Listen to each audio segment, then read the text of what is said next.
दोस्तों 5 साल हो गए हमें आपके लिए हॉरर स्टोरीज बनाते हुए। स्कैरी पंपकिन ने आपको बेहतरीन एनिमेटेड स्टोरीज देने में कोई कसर नहीं छोड़ी और आपने भी हमें जो प्यार और समर्थन दिया है उसके लिए हम तहे दिल से आपका शुक्रगुजार है। लेकिन दोस्तों, जो लोग इस चैनल पर नए हैं और जिन्होंने अभी तक स्कैरी पंपकिन को सब्सक्राइब नहीं किया है वो शायद बहुत कुछ मिस करने वाले हैं, क्योंकि स्कैरी पंपकिन अब और भी डरावना बनने जा रहा है और हम आपके लिए ढेर सारे सरप्राइजेस लेकर आने वाले हैं। तो जल्दी से चैनल को सब्सक्राइब करें और बेल आइकन दबाकर नोटिफिकेशन ऑन कर ले ताकि आप हमारी अपकमिंग क्रीपी स्टोरीज और वेब सीरीज मिस ना करें। तो सब्सक्राइब करना भूलना मत। आधी रात का समय था। 10 साल की पिंकी अपने घर में सुकून की नींद सो रही थी। तभी अचानक उसकी माँ तेज कदमों से घर में दाखिल हो जाती है और जल्दी जल्दी एक बैग में कुछ कपड़े और कुछ रुपए रखने लगती है। घर में हो रही खटर पटर की आवाज से पिंकी की नींद टूट जाती है। सामान बांधने के बाद रमा ने पिंकी का हाथ पकड़ा और खींचते हुए उसे अपने घर के पीछे के दरवाजे से ले जाने लगी। हम लोग इतनी रात को कहाँ जा रहे हैं माँ? बोलो ना। चुपचाप चल, ज्यादा शोर मत कर। किसी को खबर हो गई तो लेने के देने पड़ जाएंगे। लेकिन हुआ क्या है? तुम इतनी घबराई हुई क्यों नजर आ रही हो? ज्यादा सवाल जवाब मत कर, मैंने कहा ना चुपचाप चल।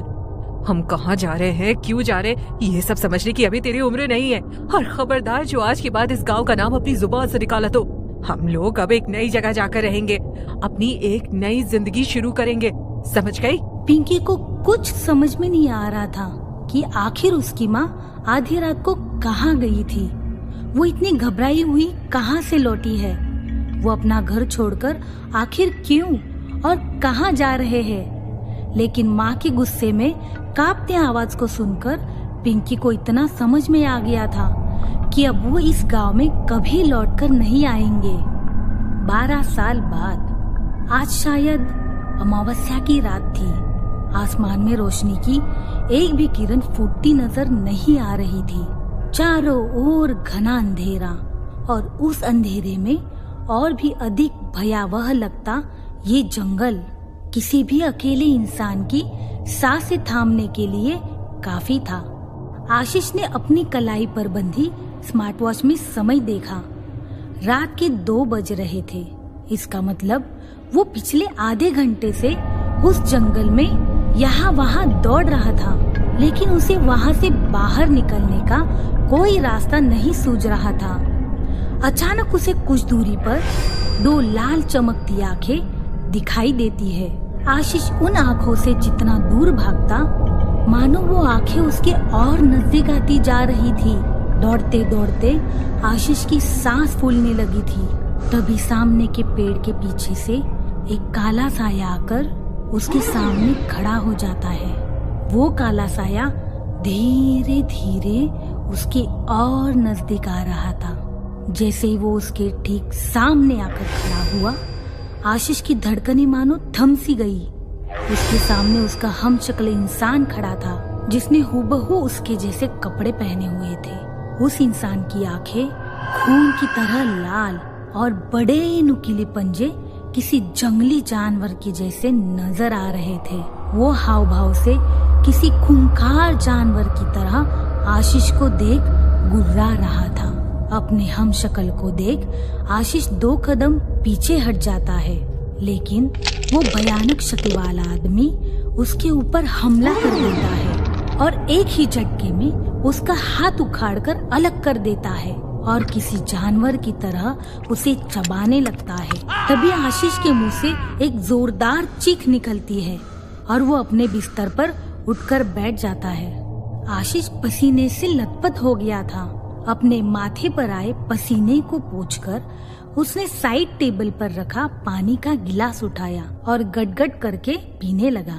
तभी उसे अपने आसपास कुछ अजीब सी आवाज सुनाई पड़ने लगी। ये कैसी आवाज आ रही है? ऐसा लग रहा है जैसे कमरे में कोई है।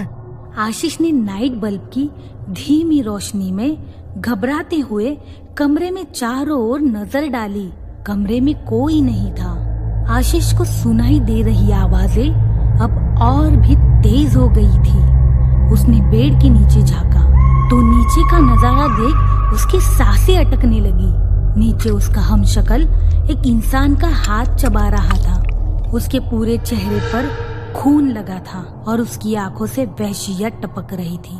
बिजली की तेजी से वो आदमी आशीष के नजदीक आया और उसे बेड से नीचे खींच लिया। घबराहट के मारे आशीष के मुंह से चीख निकल गई, जिसे सुनकर उसके माँ बाप दौड़ते हुए उसके कमरे में आ जाते हैं। क्या हुआ? नींद में भी मेरे आसपास रहता है, मैं पागल हो जाऊंगा, मुझे बचा लो माँ। कुछ नहीं बेटा, सपनों को इतना सीरियस नहीं लेते हैं। कुछ नहीं है, सुबह ही हो गई है, तो उठ जा, मैं चाय बनाती हूँ। आशीष का सर बुरी तरह से चकरा रहा था। माँ, बिस्तर से उठने का मन नहीं हो रहा है। ऐसा लगता है मैं महीनों से बीमार हूँ और शरीर में ताकत ही ना हो। अच्छा तू परेशान मत हो, मैं यही चाय नाश्ता ला देती हूँ। आशीष की माँ उसे चाय नाश्ता लाकर देती है।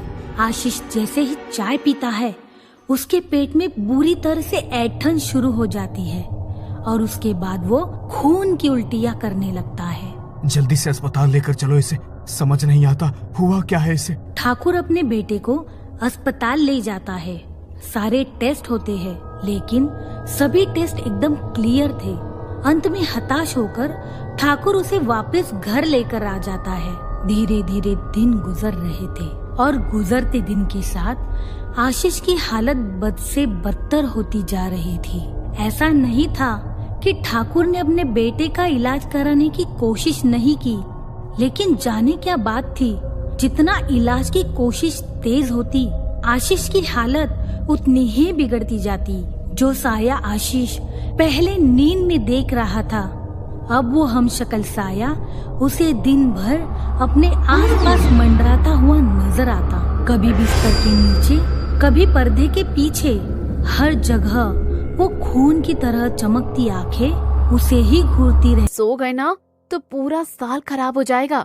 बस 2 मिनट और फिर फोन रख देंगे। 2 मिनट करते हुए सुबह के 4 बज गए थे। लगभग हर रोज का यही सिलसिला था। सुबह 4 बजे जब पिंकी की माँ रमा घर के काम करने लगती, तब पिंकी फोन रखकर सोने जाती, जिसकी वजह से वो रोज कॉलेज के लिए भी लेट हो जाती।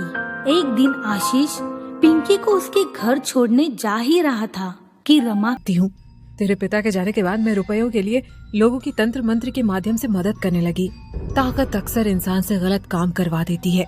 अपने तंत्र की ताकत के नशे में मुझसे भी एक भूल हुई और मैंने कुछ रुपयों के खातिर एक छोटे बच्चे पर कालिया मसाज छोड़ दिया। 40 दिनों के भीतर उस बच्चे की मौत हो गई, लेकिन बच्चे के माँ बाप को टोटका कराने वाले उसके चाचा पर शक हो गया और पूछने पर उसने मेरा नाम मुगल दिया। उस रात जब हम गांव से भागे, मैं आधी रात को शमशान में तंत्र साधना कर रही थी। गांव के लोगों की भीड़ मेरी ओर आती देख मैं किसी तरह जान बचाकर वहां से भागी और यहाँ आकर अपनी एक नई जिंदगी बसा ली। उस दिन मैंने कसम खाई कि अब मैं कभी अपनी काली शक्तियों का प्रयोग नहीं करूंगी, बल्कि ईमानदारी से अपनी बच्ची को बड़ा करूंगी। लेकिन अब समय आ गया है कि मैं अपनी विद्या का सही इस्तेमाल करूं। आधी रात के समय रमा अपनी बेटी के साथ शमशान में दाखिल हुई और एक जलती हुई चिता के पास बैठकर उसने कालिया मस्तान की पूरी सामग्री जमीन पर सजा ली। कुछ देर तक मंत्रों का जाप करने के बाद उसने साथ लाए हुए मुर्गे की बलि देकर अपना तंत्र पूरा किया और उसी के साथ शमशान में एक आग का बवंडर उठने लगा। रमा ने उस बवंडर में प्रवेश किया तो अंदर उसे काली डरावनी परछाई नजर आई। एक जरूरी काम के लिए मैंने आपका आह्वान किया है। आप अपनी अस्थि देकर वादा करिए कि आप मेरा कार्य पूरा करेंगे। रमा की बात सुनकर सामने दिख रही काली परछाई रमा के हाथ से लेकर मुर्गे का कच्चा मांस चबाकर खाने लगती है और अस्थि का एक टुकड़ा उसे थमाकर गायब हो जाती है। अगले ही पल रमा उस बवंडर से बाहर आ चुकी थी। माँ, तुम ठीक तो हो ना? कहाँ चली गई थी तुम? और वो आग का गोला, वो कहाँ गया? हमारा अनुष्ठान पूरा हुआ। मैंने ठाकुर के बेटे के पीछे कालिया मसान को लगा दिया है। अब दुनिया की कोई शक्ति 40 दिन के बाद उसे बचा नहीं सकती। इस तंत्र का दुनिया में कोई काट नहीं। बहुत घमंड है ना उन ठाकुरों को अपनी दौलत का। अपनी सारी दौलत भी कुर्बान कर देंगे तब भी छोटे ठाकुर को नहीं बचा पाएंगे। कालिया मसान छोड़ने के बाद आशीष को ऐसा लगता जैसे कोई अदृश्य शक्ति हर पल उसके आसपास घूम रही है। रातों को उसे डरावने सपने आते जिनमें वो अपने हाथों अपनी ही मौत होते देखता। हर रोज मौत के खौफ में जीते जीते उसका दिमागी संतुलन डगमगाने लगा था। दिन गुजरते जा रहे थे और गुजरते दिनों के साथ आशीष की हालत किसी मेंटल पेशेंट जैसी हो गई थी। उसे घर के किसी न किसी कोने से अपना हमशक्ल उसे घूरते दिखाई दे पड़ता।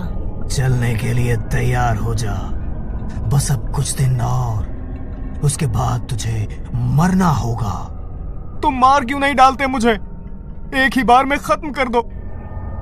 हर पल मरते मरते परेशान हो गया हूँ। हर समय कहते हो ले जाओगे मुझे, तो ले क्यों नहीं चलते? बस 5 दिन बाकी है, उसके बाद तुम्हारा दिया काम पूरा हो जाएगा। समय से पहले क्यों बुलाया मुझे? तुम्हें आशीष ठाकुर की जान लेने की कोई जरूरत नहीं है। तुम्हारा कार्य पूरा हुआ, अब तुम जा सकते हो। जिसके नाम से मैंने बलि स्वीकार की थी, अब उसकी बलि लिए बिना मैं वापस नहीं जाने वाला। मैंने ही तुम्हें बुलाया था, अब तुम जाओ। वो न सही, तू ही सही। बलि तो मुझे आज लेनी ही होगी। मेरे मुंह खून लग चुका है, मैं अब रुकने वाला नहीं हूँ। कालिया मसान अगले ही पल रमा के हमशक्ल का रूप ले लेता है और उसके शरीर के टुकड़े करने के बाद उसके शरीर से बहते खून को चाटने लगता है। काली शक्तियों का अंजाम बुरा ही होता है। जिन रुपयों के कारण ये कहानी शुरू हुई, अंत में वो रुपए जमीन पर चारों ओर बिखरे हुए थे। रमा की मौत के बाद कालिया मसान गुस्से में ठाकुर की हवेली पहुंचता है और मसानी क्रिया का अंतिम पड़ाव पूरा करते हुए आशीष को भी दर्दनाक मौत दे देता है। ये कहानी आपको अच्छी लगी हो तो हमें सब्सक्राइब करें, हमारा इंस्टाग्राम और फेसबुक पेज जरूर फॉलो करें। और हाँ दोस्तों, सब्सक्राइब करना भूलना मत।